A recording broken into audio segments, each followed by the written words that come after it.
Welcome to अलीना our channel study with VI। I am Amit.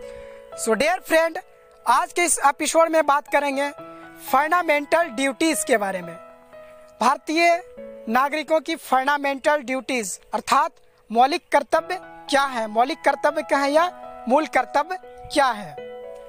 तो first of all बात करेंगे मौलिक कर्तव्य। इनके बारे में कुछ विशेष हम सभी के जो जानकारी में होना चाहिए वो ये है, मौलिक कर्तव्य सर्वप्रथम किस देश के संविधान में शामिल था, तो ये जापान ने अपने संविधान में सबसे पहले मौलिक कर्तव्य शामिल किया था। और भारत की जो मौलिक कर्तव्य है ये किस संविधान के द्वारा लिया गया है, ये कहें तो एक तरह से किस संविधान से कॉपी किया गया है, तो ये रूस, अभी के रूस और तब जो हुआ करता था सोवियत संघ, आप सभी को पता होगा। अब बात करेंगे जब भारत की संविधान बनकर तैयार हुई थी तब भारतीय संविधान में मौलिक कर्तव्य शामिल नहीं था। मौलिक कर्तव्य 1950 26 जनवरी को यह शामिल नहीं किया गया था जब संविधान लागू हुआ। तो भारतीय संविधान के जब 42वें संशोधन हुए 1976 1976 को 42 अमेंडमेंट जब हुआ तब शामिल किया गया फंडामेंटल ड्यूटीज को। ये किस समिति के द्वारा अनुशंसा की गई थी, तो ये है सरदार स्वर्ण सिंह समिति। सरदार स्वर्ण सिंह समिति के द्वारा यह अनुशंसा की गई कि भारतीय संविधान में फंडामेंटल ड्यूटीज को शामिल किया जाए। और इन्होंने यह भी कहा था इन पे एक नियम हो जो कि सभी एक तरह से कहें तो एक्ट हो जो पालन नहीं करे उन पे कोई कार्रवाई किया जाए। तो ऐसा कुछ नहीं है, मौलिक कर्तव्य है, आप पालन करते हैं तो ठीक है और नहीं भी करें तो प्रॉब्लम नहीं है, बस अपोजिट ना करें। लेकिन हाँ, कुछ अभी 11 मौलिक कर्तव्य हैं। जब 1976 में ये लागू हुआ था तो 10 ही मौलिक कर्तव्य थे। एक 86वें संशोधन 2002 में जब हुआ था भारतीय संविधान की तब ऐड किया गया था 11वां। ओके, 1976 में 42वें संशोधन में 10 मौलिक कर्तव्य थे और 86वां संशोधन जब हुआ 2002 में तो एक और ऐड किया गया, अर्थात अभी जो वर्तमान में मौलिक कर्तव्य कितने हैं, 11। अब बात करेंगे स्वर्ण सिंह समिति, इनके द्वारा तो अनुशंसा की गई लेकिन लागू जब की गई तो ये किनकी समिति थी, वर्मा समिति के द्वारा भारतीय संविधान में लागू किया गया। ओके, स्वर्ण सिंह समिति के द्वारा अनुशंसा की गई और वर्मा समिति इन्होंने लागू करवाया। Okay, clear. अब बात करेंगे भारतीय संविधान की मौलिक कर्तव्य है क्या। तो फर्स्ट ऑफ ऑल स्टार्ट करेंगे तो नंबर 1 स्टार्ट करते हैं। मौलिक कर्तव्य नंबर 1, संविधान की पालन करें, इनके आदर्श, राष्ट्रीय ध्वज, राष्ट्रीय गान और संस्थाओं, इन सभी का पालन और आदर करें। एक बात और यहाँ पे बता दें, ऐसे कोई फिक्स नहीं है कि पाबंदी नहीं है कि आपको मौलिक कर्तव्य जो भी है 11 मौलिक कर्तव्य अभी भारतीय संविधान में है तो इन सभी को आपको फॉलो करना ही पड़ेगा, मानना ही पड़ेगा।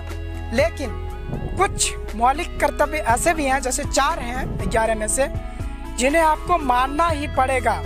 ये बेहद ही इम्पोर्टेंट है, आपको एक्सेप्ट करना ही पड़ेगा, ये मानना ही पड़ेगा। जैसे कुछ लोग होते हैं ना, यही एक्सेप्ट नहीं करते हैं। जैसे ये 4 के लिए एक एक्ट बनाया गया है, 4 में से एक ये भी है, पहला क्या है, संविधान की पालन करें, इनके आदर्शों, संस्थाओं, राष्ट्रीय ध्वज और राष्ट्रीय गान, इनका पालन करते हुए आदर करें। होता क्या है ना, बहुत आप देखे होंगे ऐसे कहेंगे, कोई राष्ट्रगान गाने के लिए तैयार नहीं होंगे, कोई ये कहेंगे हम भारतीय संविधान को मानते नहीं। तो विभिन्न प्रकार के लोग हैं, तो ऐसी ये सब बिल्कुल गलत बातें हैं, ऐसी नहीं करनी चाहिए। तो अगर ये आप फॉलो नहीं करते हैं तो आपके लिए जो सजाएं प्रावधान है वो की जाएगी आप पे। नंबर 2 पे क्या है, भारतीय ऐसे कहें तो राष्ट्रीय आंदोलन में भारतीय स्वतंत्रता के लिए सभी स्वतंत्रता सेनानी को अपने हृदय से संजोए रखें। अर्थात जब भारत ब्रिटेन यूँ कहें तो उनकी बेड़ियों में जकड़ा हुआ था, तो भारतीय स्वतंत्रता के लिए जिन्होंने भारतीय आंदोलन में एक अहम भूमिका निभाई, आप उनकी यादों को संजोए रखें और उन्हें याद करें। अर्थात स्वतंत्रता के सभी आंदोलनकारियों को अपने हृदय में संजोए रखें और आदर करें। आप जैसे ये कर सकते हैं अभी, अगर उनकी यादों को रखें, जैसे भगत सिंह, डॉक्टर B.R. अम्बेडकर, राजेंद्र प्रसाद, सुभाष चंद्र बोस, इन सभी का जो विचार है ये बेहद इम्पोर्टेंट है। क्योंकि अगर आप ही की कोई ऐसी सरकार हो जो आप पे दमन करे, जो आप पे अत्याचार करे, डिक्टेटरशिप का तरीका अपनाए, तो आप उन्हें जवाब दे सकते हैं कि ऐसे ऐसे स्वतंत्रता सेनानी हुए थे और अभी भी हैं, हम भी उनसे जो प्रेरित हैं, तो कभी भी इस तरह से कुछ होने नहीं देंगे। आप डिक्टेटरशिप का तरीका नहीं अपना सकते। ओके, नंबर 3 पे है भारत की एकता, अखंडता और संप्रभुता बनाए रखें। भारत की एकता, अखंडता और संप्रभुता बनाए रखें। नंबर 4 पे है देश की रक्षा करें और आह्वान किए जाने पर देश की हित में कार्य करें। अब देश की रक्षा बहुत तरह से कर सकते हैं, ये कोई आवश्यक नहीं है कि कोई फिक्स कार्य है, बहुत तरह से कर सकते हैं। आप एक शिक्षक हैं तो आप जो अपनी सेवाएं दे रहे हैं उस तरह से, एक पुलिसकर्मी है तो आपकी जो सेवा है उस तरह से करें, एक आर्मी है तो बॉर्डर पे ड्यूटी करके अपनी सेवाएं दे रहे हैं, तो इस तरह से। और आम नागरिक सभी अपने अपने तरह से देश की सेवा कर सकते हैं। और आह्वान किए जाने पर, अर्थात कोई मुश्किल परिस्थिति हो तो सरकार के द्वारा आह्वान जब भी किया जाए तो उस परिस्थिति में देश के साथ खड़े रहें। ओके, नंबर 5 क्या है? समरसता और भाईचारा स्थापित करें। अर्थात देश में धर्म के आधार पे या किसी संस्कृति के आधार पे देश में भाईचारा ना हो, बिल्कुल सिर्फ ये हो कि हम सभी भारत के नागरिक हैं, भारत के वासी हैं, इनके प्रति समरसता कहें तो एक तरह से कहें तो तालमेल बिठाना, कहते हैं ना, तालमेल स्थापित करना, ये स्थापित करें। और स्त्रियों के प्रति जो कुप्रथाएं हैं इन्हें समाप्त करने की, इन्हें बिल्कुल समाज से जो है समाप्त करने की कोशिश करें। तो एक बार क्विक रिवीजन करते हैं क्या क्या है। संविधान की पालन करें, इनकी आदर्श संस्था अर्थात सुप्रीम कोर्ट, हाई कोर्ट और विभिन्न सरकारी संस्थाएं हैं ना, तो इन सभी की बात की जा रही है। तो संविधान की पालन करें, इनकी आदर्श संस्था, राष्ट्रीय गान, राष्ट्रीय ध्वज, इन सभी का पालन और आदर करें।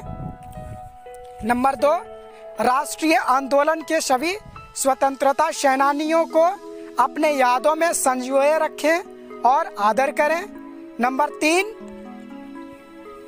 भारत की एकता, अखंडता और प्रभुता बनाए रखें। नंबर 4, देश की रक्षा करें और आह्वान किए जाने पे आप देश के हित में कार्य करने हेतु आगे आए। नंबर 5, क्या समरसता और बंधुत्व, भाईचारे में वृद्धि करें। अर्थात समरसता देश के हित में जिस प्रकार से हो, सभी एक दूसरे से तालमेल बिठाएं, समरसता और भाईचारा, बंधुत्व की बढ़ावा दें, बंधुत्व बनाए रखें। ये 1 से 5 तक हुआ और 6 से 11 तक अगले एपिसोड में डिस्कस करेंगे। तो डियर फ्रेंड, ये कुछ टॉपिक में हम सभी जो डिस्कस किए फंडामेंटल ड्यूटीज़ के बारे में जो भारतीय नागरिकों के लिए है, 1 से 5 तक और 6 से 11 तक अगले एपिसोड में डिस्कस करेंगे। तब तक के लिए इजाज़त दीजिए। देखना ना भूलें आपका अपना YouTube channel study with VI। Thanks.